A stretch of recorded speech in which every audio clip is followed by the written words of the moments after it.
Bonjour, nous allons voir ensemble comment attribuer des droits à un utilisateur sur Sage Automatisation Comptable, autrement dit ACS. Afin de pouvoir attribuer des droits à un nouvel utilisateur sur Sage Automatisation Comptable, en tant qu'administrateur, vous devez vous connecter à l'application avec vos identifiants à partir de n'importe quel navigateur Internet. Cliquez ensuite sur le bouton « Se connecter ». Tout d'abord, commencez par rattacher les droits de l'utilisateur à une société et éventuellement à une agence sur laquelle il doit pouvoir accéder. Pour cela, par le menu Administration utilisateur, modifiez la fiche de l'utilisateur concerné. Dans la zone Droits d'accès, cliquez sur l'icône plus.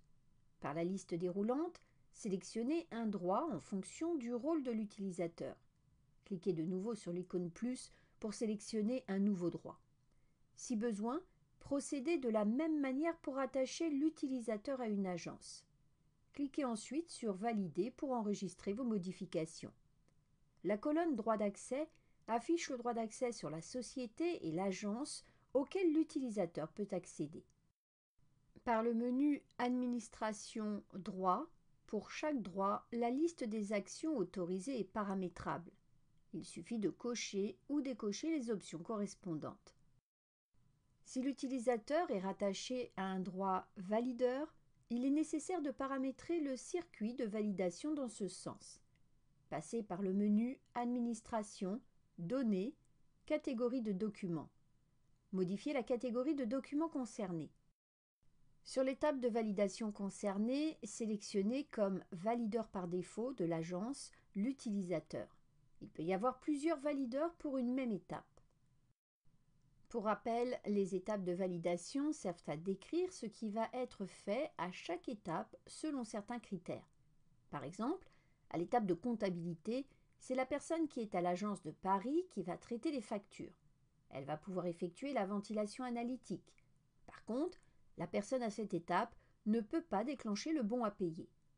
Néanmoins, si vous ne souhaitez pas mettre de circuit de validation en place pour les factures inférieures à un certain montant, il vous suffit de cocher cette option et de saisir un montant TTC dans la zone.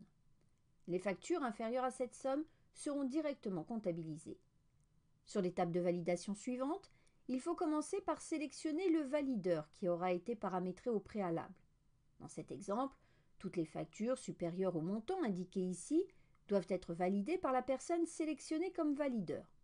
Le montant peut rester à 0, ce qui signifie que toutes les factures devront lui être transmises pour validation.